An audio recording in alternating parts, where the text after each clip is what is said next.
ஆற்று அறவினைக் கழகம் முன்னெடுக்கும் நூல் அகம் ஒலிபெயர்ப்பு. நூல் மிர்தாதின் புத்தகம். அத்தியாயம் 26. மிர்தாத் தம் பேச்சால் கூட்டத்தினரை அமைதிப்படுத்துகிறார். அத்தியாயம் 26. மிர்தாத் தமது பேச்சால் கூட்டத்தினரை அமைதிப்படுத்துகிறார். மிர்தாத்: கேளுங்கள் மிர்தாத் சொல்வதை. எனது திராட்சை தோட்டம் அறுவடை செய்யப்படாதது. இதன் குருதி இன்னும் யாராலும் பருகப்படவில்லை. விளைவால் கனத்து நிற்கிறேன் நான். ஆனால் இந்த பரிதாபத்துக்குரிய அறுவடையாளர்கள் தங்கள் திராட்சை அறுவடையிலேயே மும்முரமாக இருக்கிறார்கள். குருதிச்சாறு நிறைந்து இவனுக்கு மூச்சு முட்டுகிறது. ஆனால் கோப்பைகள் ஏந்தியவரும் குடிகாரர்களும் வேறு மதுவை குடித்து கொண்டிருக்கிறார்கள். உழுது பயிரிடுகிற மக்களே, நான் உங்கள் கலப்பைகளையும் செதுக்கு சிறு கத்திகளையும் களை கொட்டுகளையும் வாழ்த்துகிறேன். இதுவரை நீங்கள் எதை உழுது எதை பயிரிட்டு களை பறித்தீர்கள்? உங்கள் இதய பால் நிலத்தை உழுதீர்களா? கொடிய விலங்குகளும் நச்சு பாம்புகளும் நிறைந்து காடாய் மண்டி கிடக்கும் இதயத்தை உழுது பயிரிட்டீர்களா? உமது பயிரின் வேர்களை சுற்றி பிணைந்து இருக்கும் நச்சுக்கொடிகள் மொட்டு மலர்ந்து கனிகள் தோன்றா வண்ணம் நாசம் செய்கின்றன. அவற்றை வெட்டி எறிந்தீர்களா? உமது திராட்சை கொடிகளில் முளைத்த தேவையற்ற கிளைகளையும் துளையிடும் புழுக்களையும் கொடியை தின்னும் ஒட்டுண்ணிகளையும் ஒழித்து கட்டினீர்களா? உமது பூமியை உழுது பயிரிட நன்றாக கற்றுக்கொண்டீர்களா? இந்த பூமியுடன் தொடர்பற்ற உமது இதய பூமி ஆதரவற்று வீணாய் கவலையுடன் கிடக்கிறது. உமது உழைப்பு எவ்வளவு வீணாய் போகிறது! உமது திராட்சை தோட்டத்தை கவனிக்கும் முன் இதை கவனியுங்கள். மரத்து போன கைகளை கொண்டவர்களே, உமது மரத்த கைகளை நான் ஆசீர்வதிக்கிறேன். ரசமட்டம் அளவுகோல்களின் நண்பர்களே, சுத்தியல் பட்டறைகளின் தோழர்களே, ரம்பமும் அறமும் ஏந்திய வழித்துணைவர்களே, உமது தொழிலில் எவ்வளவு திறமைசாலிகள் நீங்கள்! உமக்கு பொருள்களின் ஆழ அகலங்கள் தெரியும். ஆனால் உமது சொந்த ஆழ அகலங்கள் தெரியவில்லையே. பட்டறையில் ஒரு இரும்பு துண்டை காய்ச்சி அடித்து சரியாக வடிவமைக்கிறீர்கள். ஆனால் வடிவு அமைக்கப்படாத ஆதார நிலையில் உள்ள நீங்கள் மன உறுதி என்ற சம்மட்டியால் புரிதல் என்ற பட்டறையில் உங்களை நீங்கள் சரியாக வடிவமைத்து கொள்ளவில்லையே. எதிர்விளைவு ஏற்படா வண்ணம் எப்படி சம்மட்டியால் அடிப்பது என்பதை நீங்கள் கற்றுக்கொள்ளவில்லையே. உளியும் ரம்பமும் கொண்டு கல்லிலும் மரத்திலும் பணிபுரிய வல்லவர்கள் நீங்கள். தாராள மனமுடைய தாயான பூமியின் பொருள்களுக்காகவும் சக மனிதர் உருவாக்கும் பொருள்களுக்காகவும் தேவை கருதி பயணம் போகிறவர் நீங்கள். உங்கள் தேவைகளையும் பொருள்களையும் நான் வாழ்த்துகிறேன். உங்கள் பயணங்களையும் நான் வாழ்த்துகிறேன். ஆனால் உமது லாபங்கள் எல்லாம் உண்மையில் நட்டங்களே. நீங்கள் அதிக விலையே கொடுத்து வருகிறீர்கள். நீங்கள் எவ்வளவு சம்பாதித்தாலும் அது பயனற்றதே. வாழ்வின் ஒத்திசைவு, சமாதானம், ஒளி ஆகிய செல்வங்களை நீங்கள் இழக்கவே செய்கிறீர்கள். சுதந்திரத்தின் இடைவிடாத அழைப்பையும் இழந்து விடுகிறீர்கள். தம் கரத்தில் பரிசுகள் ஏந்தி நிற்கும் மானிட இதயங்களையும் இழந்து விடுவீர்கள். பணம் பண்ணுவதில் நீங்கள் கவனம் செலுத்தி வந்தால் மனிதர்களின் இதயத்திற்கு செல்லும் வழியை எவ்வாறு அறிவீர்கள்? மனிதரின் இதயத்திற்குள் செல்லாமல் இறைவனின் இதயத்திற்குள் எவ்வாறு செல்வீர்கள்? என்ன வாழ்க்கை உமது வாழ்க்கை! உமது லாபமெல்லாம் நட்டமானால் உமது நட்டம் எவ்வளவு பெரியது! உமது லாபம் அன்பும் புரிதலுமாக அல்லாமல் வேறு எல்லாம் வீண். செங்கோல் ஏந்தி மணிமுடி தரித்த மக்களே, உமது கரத்தின் செங்கோல் ஒரு பாம்பு, சட்டென கொத்தும் பாம்பு. அதற்கு குணப்படுத்தும் மருந்தே இல்லை. கையில் குணமாக்கும் அன்பு இல்லை என்றால் என்ன பயன்? அன்பு மட்டுமே ஒளிச்செங்கோல். அதுதான் இருளையும் அழிவையும் போக்கும். உமது கரங்களை சோதித்து பாருங்கள். அதிகாரத்தின் சின்னமாக பல்வகை வைரமணிகள் பதிக்கப்பெற்ற மணிமுடி. மனிதர் தலையில் இடையூறாகவும் உறுத்தலாகவும் வீண் புகழாகவும் அதிகார பேராசையாகவும் சோகத்துடன் அமர்ந்துள்ளது. அடடா, அப்படிப்பட்ட மணிமுடி அது அமரும் இடத்திற்கே அவமானம். இந்த வைர மணிமுடி புரிதலும் வெற்றியுமான ஒளிவட்டம் திகழும் தலை மீது கூச்சத்துடன் அமர்ந்திருக்கும். அதன் மதிப்பும் அங்கே இழந்து நிற்கும். உமது தலைகளை நன்றாக சோதித்து பாருங்கள். நீங்கள் மக்களை ஆள்பவர்களா? முதலில் உம்மை ஆள கற்றுக்கொள்ளுங்கள். உங்களது சுய ஆளுமை நிறைவு பெறாமல் எவ்வாறு மற்றவரை ஆள முடியும்? காற்றில் அலையுண்டு நுரை கக்கும் அலை கடலுக்கு அமைதி கொடுக்குமா? அழும் இதயத்தை பார்த்து கண்ணீர் விடும் கண் பரவச புன்முறுவல் செய்யுமா? அச்சத்தால் நடுங்கும் கை கப்பலை ஒழுங்காக செலுத்துமா? மக்களை ஆள்வோர் மக்களால் ஆளப்படுகின்றனர். மக்கள் எல்லாம் சந்தடி சச்சரவிலும் அராஜகத்திலும் குழப்பத்திலும் மூழ்கி கிடக்கின்றனர். கடலை போல் திறந்து கிடக்கின்றனர். வானத்தின் ஒவ்வொரு காற்றும் அவர்களை அலைக்கழிக்கிறது. கரைமோதி குமுறும் ஏற்ற இறக்க அலைகள் போல. ஆனால் அவர்களின் அடியாழம் எவற்றாலும் பாதிக்கப்படாமல் அமைதியாக இருக்கின்றது. மேல் மட்டத்தில்தான் அலையடிப்பும் ஆரவாரமும். மனிதரை ஆள வேண்டுமெனில் அவர்களில் இதய ஆழங்களுக்குள் எட்டி குதிக்க வேண்டும். மனிதர் நுரை கக்கும் வெறும் அலைகள் அல்லர். மனிதரின் ஆழங்களுக்குள் பாய்வது என்பது உமது ஆழங்களுக்குள் பாய்வதே ஆகும். அவ்வாறு சாதிக்க வேண்டுமெனில் உமது செங்கோலையும் மணிமுடியையும் கீழே வைத்துவிட வேண்டும். அப்போதுதான் உமது கை கனமற்று சுதந்திரமாக இருக்கும். அப்போதுதான் உமது தலை தொல்லையின்றி சிந்தித்து மதிப்பீடு செய்யும். வசப்படுத்த முடியாத மனிதரின் பொழுதுபோக்கு செங்கோல்களையும் மணிமுடிகளையும் வைத்து விளையாடுவதுதான். அப்படிப்பட்டவரை ஆள கற்றுக்கொள்ளாதவரை உமது ஆட்சி வீண். உமது சட்டங்களும் நீதி அற்றவையே. உமது ஆட்சியில் குழப்பமே நிலவும். சாம்பிராணி பற்ற வைத்து வேத பாராயணம் செய்யும் மனிதரே, நறுமண பாத்திரத்தில் எரிவது எது? வேத புத்தகத்தில் எதை படிக்கிறீர்கள்? சில தாவரங்களின் இதயத்தில் இருந்து பீரிட்டு எழும் கெட்டியான இரத்தம் எரியும் புகையாது. அது கடையில் காசுக்கு கிடைக்கும். அது கடவுளை காட்டாது. வெறுப்பு, பொறாமை, பேராசை என்னும் நாற்றங்களை விரட்டும் நறுமண புகை பற்றி சிந்தியுங்கள். வஞ்சக பார்வை, புரளி பேசும் நாக்கு, காம கரங்கள் பற்றி சிந்திக்க மாட்டீர்களா?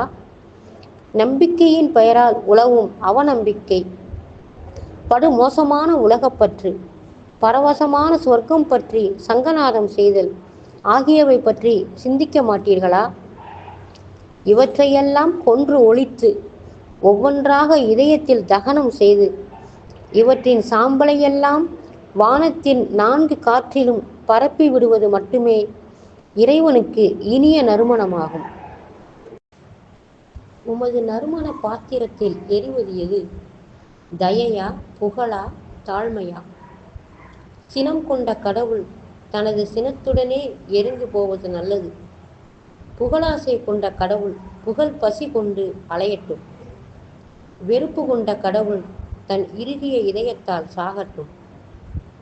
புகழாசையோ வெறுப்போ இறுகிய இதயமோ கடவுளாகாது. நீங்கள்தாம் புகழாசையும் வெறுப்பும் இறுகி கனத்த இதயமும் கொண்டு அலைகிறீர்கள். உமது புகழாசை வெறுப்பு இறுகிய இதயங்களை எரிப்பதன்றி வேறு நறுமண புகை இறைவனுக்கு ஏற்றதல்ல. அவ்வாறு எரித்தால் நீங்களும் அவனைப் போலவே எல்லாம் வல்லவராவீர்.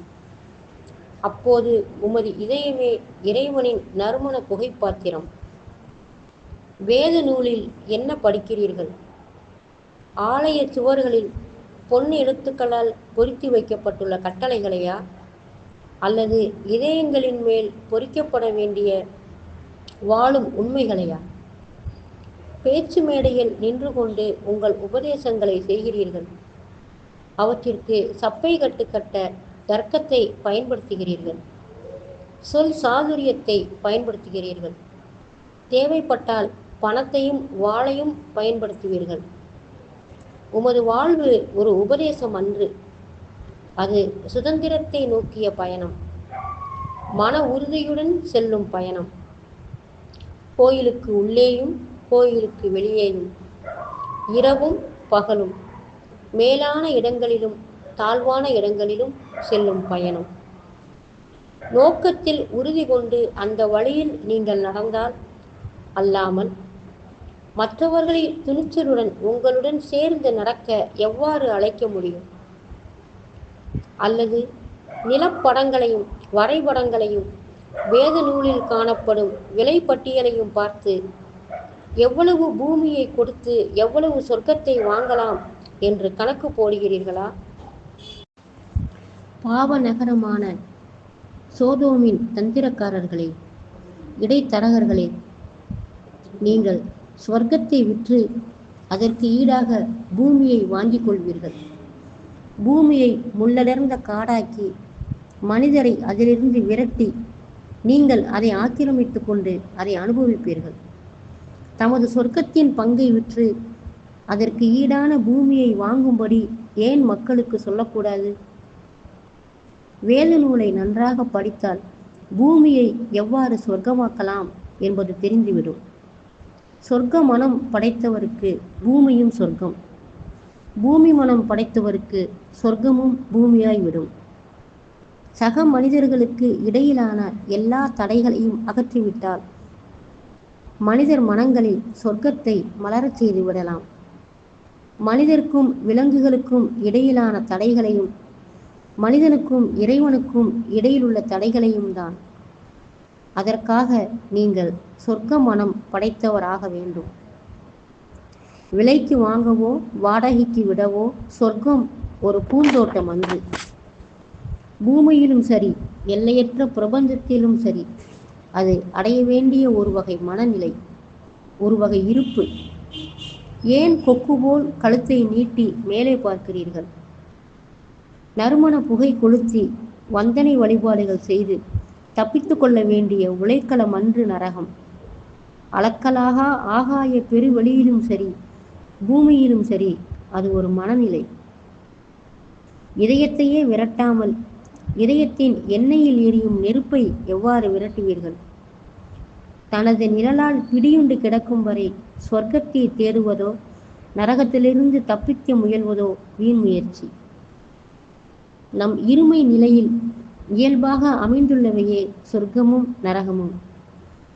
மனிதன் ஒரு மனமும் ஓர் இதயமும் ஓர் உடலும் பெறாதவரை, நிழலற்று போய் ஒரே மன உறுதி பெறாதவரை அவன் ஒரு கால் சொர்க்கத்திலும் ஒரு கால் நரகத்திலும் வைத்திருப்பவனாவான். அதுதான் அவனது நரகம். ஒளியின் சிறகுகளும் ஈயத்தின் கால்களும் பெற்றிருப்பது நரகத்தை விட படுமோசம்.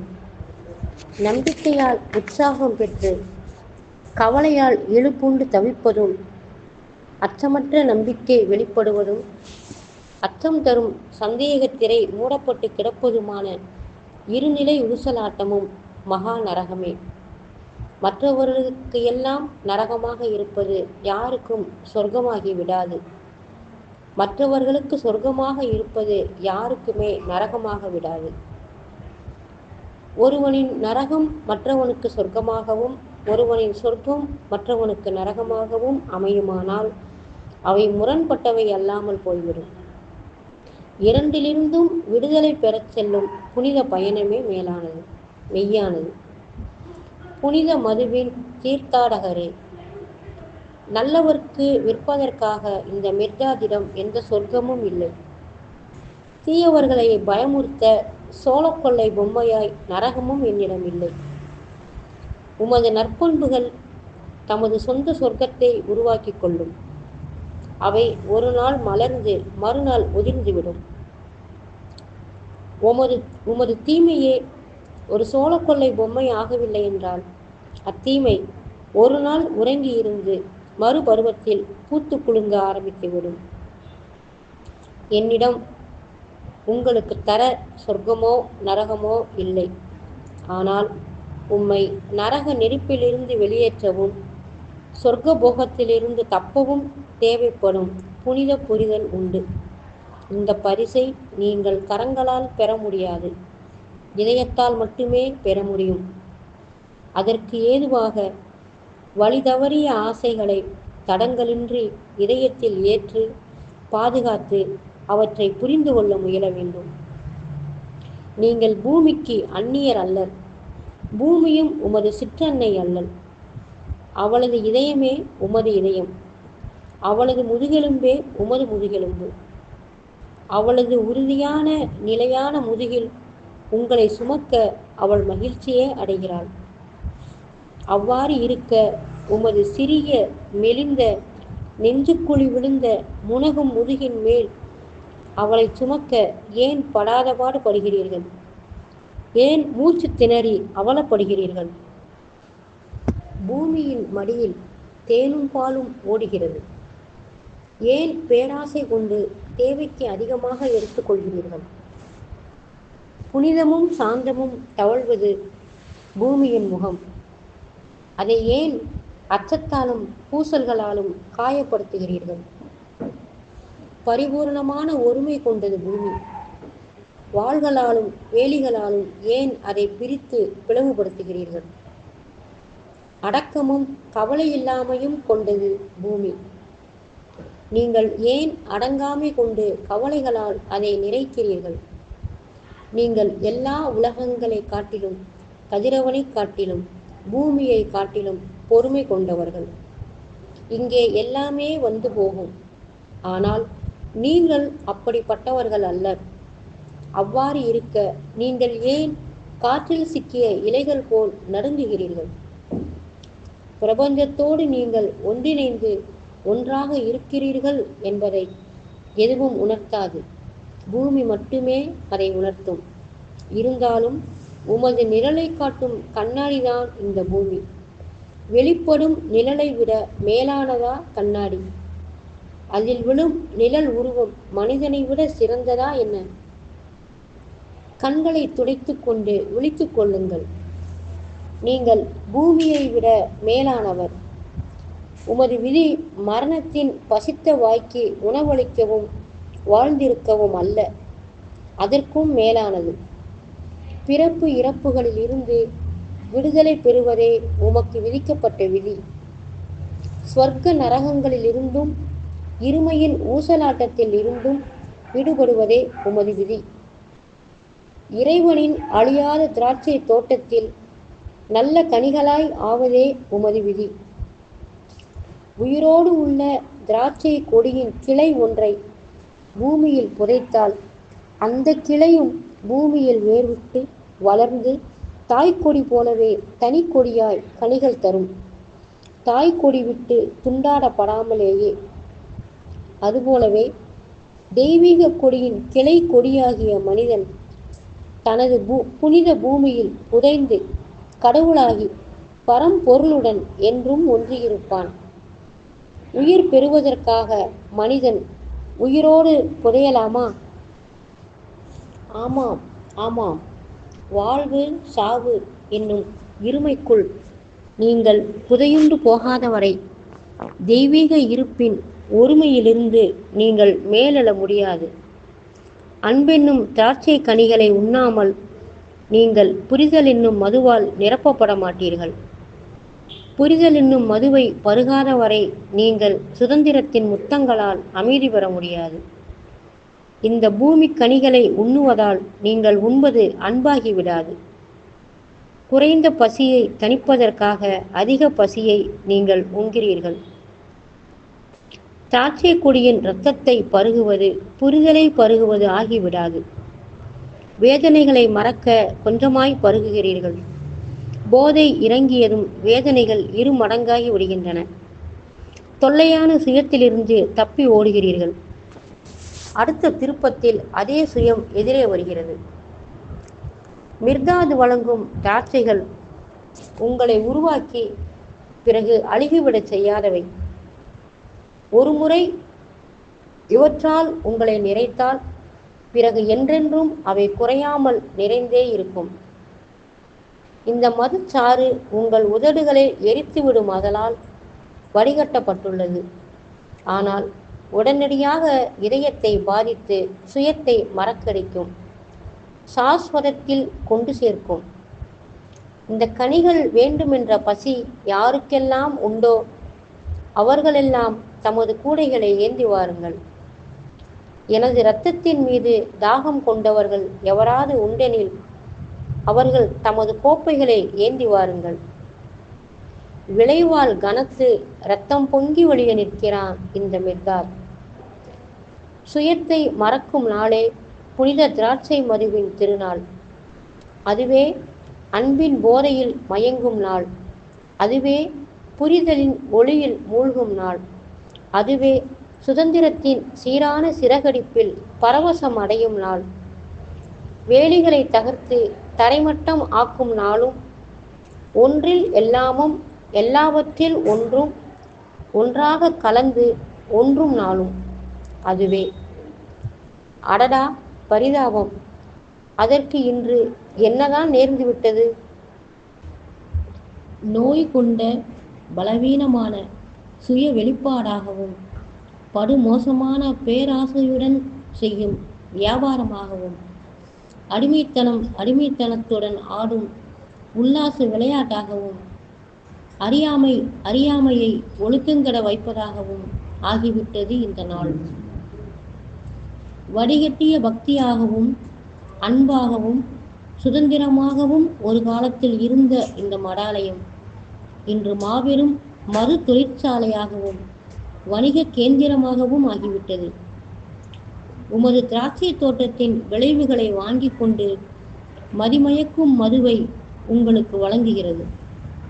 உங்கள் உழைப்பை கொண்டே உங்கள் கைகளுக்கு விலங்குகள் தயாரிக்கின்றது. உமது நெற்றி வேர்வை கொண்ட நறுமண புகைக்கான பொருளை தயாரிக்கிறது. தனது வகுக்கப்பட்ட நெறியிலிருந்து வெகு தூரம் விலகி போய்விட்டது இந்த மடாலயம். ஆனால் இதன் சுக்கான் என்று சரியாக பொருத்தப்பட்டு விட்டது. தனது பாரங்களையெல்லாம் வீசிவிட்டு இனி இது பாரமின்றி எளிதாக பாதுகாப்புடன் பயணம் போகப் போகிறது. அதனால் எல்லா பரிசுகளும் கொடுத்தவர்களுக்கே திருப்பி வழங்கப்படும். கடன்காரர்களின் கடன்கள் எல்லாம் ரத்து செய்யப்படும். இனி இந்த மடாலயத்திற்கு கொடுப்பவன் இறைவன் மட்டுமே. கடவுள் யாரையும் கடனாளி ஆக்க மாட்டான், தன்னை கூட. இப்படித்தான் நான் நோவாவுக்கு உபதேசித்தேன், அப்படியே உங்களுக்கும் உபதேசிக்கிறேன்.